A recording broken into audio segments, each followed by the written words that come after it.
بسم اللہ الرحمن الرحیم۔ السلام علیکم ورحمۃ اللہ وبرکاتہ۔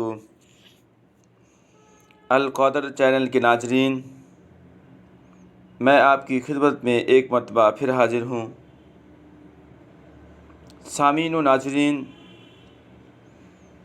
آج یزید کے ظلم و ستم کی داستان بیان کرنے لگا ہوں، جو اس نے کربلا کی زمین پر کیے، مدینۃ الرسول میں کیے اور کعبۃ اللہ شریف پر کیے۔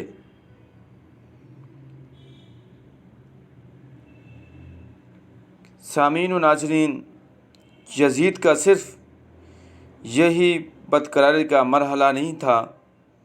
کربلا کے صحرا کے اندر یزید نے امام حسین کو شہید کیا اور امام حسین کے خاندان کو شہید کیا۔ جب مدینۃ المنورہ پر یزید نے مسلم بن عقبہ کو مقرر کیا اور اسے کہا کہ 3 دن تک مدینے کا حرم تمہارے لیے حلال ہے، جو چاہو تم کرو، تمہیں اجازت ہوگی۔ 10,000 تابعین اور 700 صحابہ کو شہید کیا۔ حضرت ابو سعید خدری رضی اللہ تعالیٰ عنہ سے ملاقات ہوئی تو انہوں نے پوچھا، آپ کون ہو؟ آپ نے فرمایا، مجھے ابو سعید خدری کہتے ہیں۔ تو انہوں نے کہا، جو کچھ آپ پاس مال ہے نکال کے دے دو۔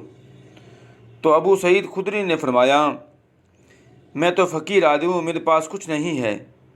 لیکن ان ظالم اور جابر لوگوں نے حضرت ابو سعید خدری کی داڑھی سے پکڑا، سفید داڑھی سے پکڑ کر گھر کے اندر لے گئے اور فرمایا، جو کچھ ہے نکال دو۔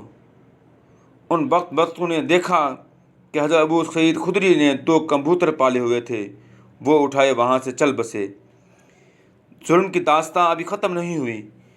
پھر یہ ظالم شخص ایک عورت کے ہاں گھر میں داخل ہوتے ہیں جہاں بچہ پیدا ہوا ہوتا ہے، تو دایا نے ابھی ماں کی چھاتی پر لٹایا ہوا ہوتا ہے، ماں کا پہلا دودھ پی رہا ہوتا ہے، تو وہاں جا کر کہنے لگے، جو کچھ ہے نکالو، جو کچھ بھی ہے نکالو، ہمیں دے دو، ورنہ تمہارے بچے کو نہیں چھوڑیں گے۔